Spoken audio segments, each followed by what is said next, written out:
श्री कृष्ण गोविंद हरे, हरे कृष्ण कृष्ण कृष्ण हरे हरे। आज अमरावती येथील इस्कॉन मंदिर भूमिपूजन प्रसंगी उपस्थित आपले आदरणीय लोकनाथ स्वामी, भक्ती पद्म स्वामी, अनंत दास, कृष्ण भक्त दास, अद्वैत आचार्य जी आणि माजी केंद्रीय मंत्री, अनुसूचित जाती जनजाती आयोगाचे अध्यक्ष आनंदराव अडसूळजी, मंत्री उदय सामंतजी, मंत्री संजय राठोडजी, मंत्री संजय शिरसाटजी, मंत्री आशीष जयस्वालजी,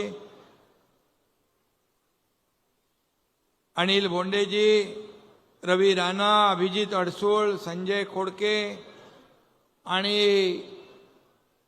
आदरणीय पुष्पाजी मालू, वर्षा मालू, वरुण मालू, सहयोगिता मालू, प्रिया मालू, प्रजल मालू, गंगन ग्रोवर, अंजली मालू, सर्व मालू परिवार आणि आपले गुप्ताजी इकडे आहेत, सर्व व्यासपीठावरील सन्माननीय मान्यवर, इस्कॉनचे संस्थापक भक्ती वेदांत श्री स्वामी प्रभुपाद यांना मी वंदन करतो, कोटी कोटी प्रणाम करतो। आजचा सोहळा ऐतिहासिक आहे। खरं म्हणजे प्रयागराजला कुंभमेळ्यात त्रिवेणी संगमामध्ये स्नान केल्यानं पुण्य मिळतं असं म्हणतात आणि प्रयागराजला देखील आपल्यापैकी बरेच लोक या कुंभमेळ्यात गेले, मी गेलो होतो। इथे सुद्धा भक्ती, सेवा आणि संस्कृतीचा एक त्रिवेणी संगम आहे असं म्हटलं तर वावगं ठरणार नाही। आणि या संगमामध्ये आपल्या सगळ्यांच्या बरोबर या भूमिपूजन प्रसंगी मला उपस्थित राहण्याचा योग आला, हे मी माझं भाग्य समजतो। आणि स्वामी आपले लोकनाथ स्वामी यांना मी धन्यवाद देतो, आपले आभार मानतो। आणि मालू परिवाराचं देखील आभार मानले पाहिजे की त्यांनी या मंदिरासाठी भूमी दान केली आणि त्याचं आता आपण कागदपत्र स्वामींना आपण त्यांच्या सुपूर्द केलेले आहेत। खरं म्हणजे मी आता एक राजकीय कार्यक्रमातून आलो आणि इथं हा धार्मिक कार्यक्रम आहे। राजकीय अधिष्ठानापेक्षा धार्मिक आणि आध्यात्मिक अधिष्ठान केव्हाही वर असतं, उंच असतं। आणि म्हणून स्वामीजी, आम्ही जे काही करतोय खऱ्या अर्थाने आपल्या सारख्या संत महंतांचे आशीर्वाद आमच्या पाठीशी आहेत, त्यामुळेच आम्हाला प्रेरणा आणि ऊर्जा मिळत असते। आणि म्हणून सर्वसामान्य लोकांची सेवा करण्याचं काम या ठिकाणी आम्ही करत असतो। मला आठवतंय की पंढरपूरला देखील आपल्या इस्कॉन मंदिराचं भूमिपूजन करायला मी आलो होतो। तेव्हाही माझं भाग्य होतं की पंढरपूरमध्ये देखील मंदिर उभं राहतोय, या ठिकाणी अनेक मंदिरं उभी राहत आहेत। आणि आजचा देखील हा खरं म्हणजे केवळ भूमिपूजनाचा नाही, तर हा एक ऐतिहासिक आणि सांस्कृतिक आणि आध्यात्मिक क्रांतीचा खऱ्या अर्थाने पवित्र दिवस आहे। आणि म्हणून मी या ठिकाणी आपल्याला सगळ्यांना शुभेच्छा देतो। ही अंबानगरी देवी रुक्मिणी मातेची पावन जन्मभूमी आहे आणि त्यामुळे हा सोहळा देखील अंबानगरीचा आहे। कुठल्या आपण इस्कॉनच्या माध्यमातून मला वाटतं जगभरामध्ये स्वामीजी 1000 मंदिरं असतील, त्याची अनगिनत आहे, त्याचा आपण मोजमाप करू शकत नाही। आणि म्हणून एक पूर्णपणे डेडिकेशन आणि डिवोशन असलेले सगळे लोक या इस्कॉन या संस्थेमध्ये आहेत। आणि खऱ्या अर्थाने त्यामुळेच आपलं सर्वस्व या ठिकाणी या सेवेला, ईश्वराच्या सेवेला अर्पण करणारे आपण सगळे लोक आहात. आणि म्हणून खऱ्या अर्थाने मला वाटतं ठाण्यात पण एक इस्कॉन मंदिर आहे, बरोबर ना?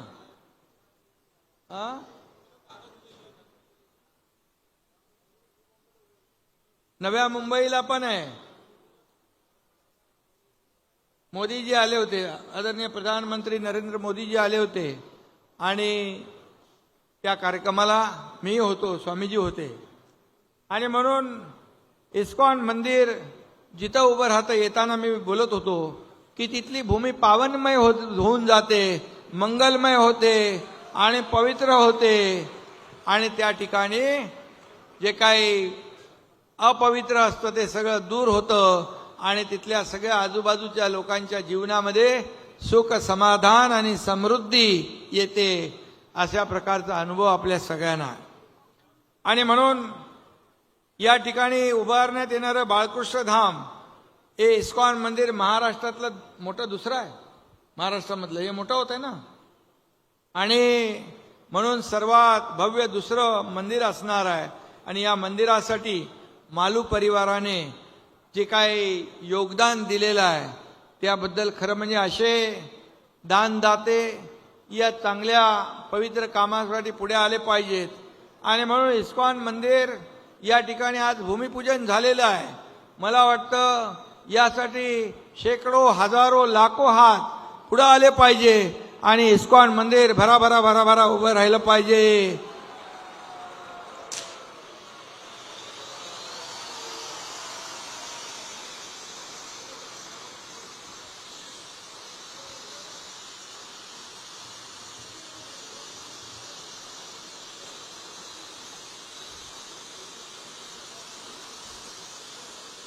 आणि म्हणून हे मंदिर केवळ एक वास्तू नाही आहे. बघा, याच्यामुळे आपल्याला ऊर्जा मिळणार आहे, प्रेरणा मिळणार आहे आणि हे एक ऊर्जा आणि प्रेरणा देणारं केंद्र निर्माण होणार आहे. आणि म्हणूनच याचं महत्त्व आपल्याला सगळ्यांना माहीत आहे. आणि म्हणून स्वामीजी, मी मुख्यमंत्री असताना 2.5 वर्षामध्ये आमच्या महायुती टीमने जे काम केलं या राज्यामध्ये, सर्वसामान्यांचं सरकार आम्ही म्हणालो, सर्वसामान्य लोकांच्या जीवनामध्ये आनंद निर्माण करणे, सुखाचे, समाधानाचे दिवस निर्माण करणे. आणि आपण जसं धर्माचा प्रचार प्रसार करताय याच्यावर देखील त्या तोच आदर्श डोळ्यासमोर ठेवून कारभार करणे. यासाठी आम्ही या महाराष्ट्रामध्ये अनेक प्रकल्प, अनेक लोकाभिमुख योजना, कल्याणकारी योजना केल्या. मगाशी मला बाहेर येताना लाडक्या बहिणी मला भेटल्या. त्या लाडक्या बहिणींना देखील शुभेच्छा देतो. आणि मी आपल्याला एवढंच सांगतो, या ठिकाणी लाडक्या बहिणी आहेत, लाडके भाऊ आहेत आणि आपले सगळे इस्कॉनचे सर्व लाडके माझे सदस्य आहेत. या सगळ्यांना मनापासून धन्यवाद देतो. आणि मला देखील स्वामीजी लाडका भाऊ म्हणून एक ओळख महाराष्ट्रामध्ये मिळाली, हे देखील मी माझं भाग्य समजतो. सगळ्या पदांपेक्षा ते मोठं पद आहे. आणि त्यामुळे या महाराष्ट्राने खूप प्रेम आणि आशीर्वाद दिले. आज यापुढे देखील आपण असंच काम, जनहिताचं काम, देवेंद्रजी, मी आहे, अजितदादा आहेत, आम्ही एक टीम म्हणून काम करतोय.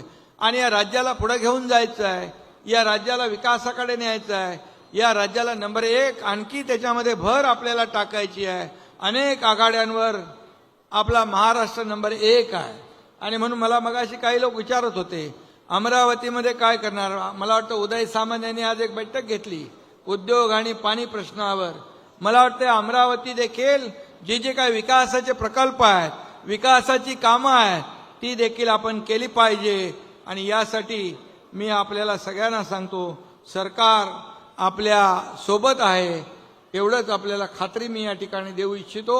आणि मी एवढंच सांगतो, शेवटी धार्मिक कार्यक्रम असले की नेहमी मी जात असतो. स्वामीजी, धर्मवीर आनंद दिघे साहेब जेव्हा होते त्यावेळेस अशा प्रत्येक धार्मिक कार्यक्रमाला ते आवर्जून जायचे, त्यांच्यावर आम्हीही जायचो. मग वारकरी संप्रदाय असू द्या, इस्कॉनचा कार्यक्रम असू द्या, कोणत्याही संस्थेचा कार्यक्रम असू द्या, कारण शेवटी या ठिकाणी धार्मिक अधिष्ठान जे आहे याचा कुठेतरी बॅलन्स राहिला पाहिजे. आणि आयुष्यामध्ये धकाधकीच्या जीवनामध्ये थोडा काळ का होईना एक ईश्वराचं नामस्मरण करण्याची संधी प्रत्येकाच्या आयुष्यात आली पाहिजे. हे प्रत्येकाने ही संधी गमावता कामा नये. आणि म्हणून स्वामीजी काही महिने मला अनेक पुरस्कार मिळाले, मुख्यमंत्री व्हायच्या अगोदर पण, मुख्यमंत्री असताना पण मुख्यमंत्री मी जेव्हा नव्हतो, आता उपमुख्यमंत्री आहे मी, त्यावेळेस देखील मला जगद्गुरु संत तुकाराम महाराजांच्या नावाचा पुरस्कार मिळाला. तो देखील माझ्यासाठी फार मोठा भाग्याचा दिवस होता. आणि म्हणून शेवटी पुरस्कार मिळणं म्हणजे पुरस्कार मिळाल्यामुळे मी काही असा, पण माझा त्यांनी जो काय पुरस्कार देऊन सन्मान केला त्याच्याबद्दल मी त्या संस्थेचेही आभार मानलेले आहेत. खऱ्या अर्थाने असे अनेक पुरस्कार या ठिकाणी प्रत्येकाच्या आयुष्यात येत असतात, पण त्यामुळे आणखी जबाबदारी वाढत असते. जबाबदारीचं भान ठेवून काम आपल्याला करावं लागतं, जाणीव ठेवून काम करावं लागतं. आणि म्हणून मी आपल्याला एवढंच सांगतो, जास्त वेळ घेणार नाही कारण उशीर आपल्याला झालेला आहे. आणि म्हणून आपल्या ज्या ज्या ठिकाणी जेव्हा जेव्हा आपल्या इस्कॉनचा कार्यक्रम असेल त्यावेळेस नक्की हा एकनाथ शिंदे येण्याचा प्रयत्न करेल आणि त्या ठिकाणी उपस्थित राहण्याचा प्रयत्न करेल, एवढंच मी या प्रसंगी सांगतो. आणि मला वाटतं आपण आयुष्यामध्ये प्रत्येकाने या अशा धार्मिक कार्यक्रमाला उपस्थित राहिलं पाहिजे. आणि हे सगळं जे काय बळ मिळतं ते भगवद्गीतेतून हरे कृष्णा नावाचा जप आपण करतो, त्यातून ही आध्यात्मिक आणि आत्मिक शक्ती प्राप्त होते. मगाशी म्हटलं मी, प्रेरणा आणि ऊर्जा प्राप्त होते. त्यामुळे या आपल्या जे काही इस्कॉन संस्था आहे, मी आता येताना गाडीमध्ये सांगत होतो, अनेक शाळांना आपल्या संस्थेच्या माध्यमातून मिड डे मील देतो आपण. अनेक संस्थांना आपल्या संस्थेच्या माध्यमातून जेवण पुरवलं जातं, पण ते एवढं शुद्ध आणि सात्विक असतं, हायजेनिक असतं की त्याला दुसरी तोड नाही. आणि म्हणून हे देखील पुण्याचं काम, अन्नदानाचं काम आपली संस्था करते, यापेक्षा मोठं दुसरं काय असू शकत नाही. आणि म्हणून मी आपल्या या खरं म्हणजे गरीब 11 लाख विद्यार्थ्यांना आपल्या पूर्ण देशामध्ये इस्कॉन फूड रिलीफ फाउंडेशनचं दुपारचं जेवण जातं. ही मोठी गोष्ट आहे, हे खरं म्हणजे छोटी गोष्ट नाही आहे. आणि म्हणून इस्कॉनचे स्वयंसेवक जे आहेत हे विनामूल्य आनंदाने काम करतात, परिपूर्ण भावनेने काम करतात, त्याग भावनेने काम करतात. आणि म्हणून त्यांचं मनापासून मी धन्यवाद देतो. 50हून अधिक देशात लाखो भक्त आहेत आपले, आणि या भक्तांनी हरे कृष्ण चळवळीने भक्ती मार्गाला अनेकांना लावलंय. आणि म्हणून आजचा हा कार्यक्रम जो आहे हा माझ्यासाठी खूप आनंदाचा आहे, जीवनामध्ये प्रत्येकाचा आनंद देणारा आहे. त्याची प्रतिकृती इथं आपण उभी केलेली आहे. आणि विदर्भात अमरावतीसारख्या या शहरामध्ये हे मंदिर उभं राहतंय. आणि त्यासाठी मी पुन्हा एकदा इस्कॉनचे लोकनाथ स्वामी, त्यांचे सर्व सहकारी यांचं मनापासून अभिनंदन करतो, त्यांना खूप खूप शुभेच्छा देतो. मला या ठिकाणी बोलवलं त्याबद्दल आभारी आहे आपला. आणि मालीव परिवाराला देखील मी खूप खूप शुभेच्छा देतो, खूप खूप आपलं अभिनंदन करतो. धन्यवाद.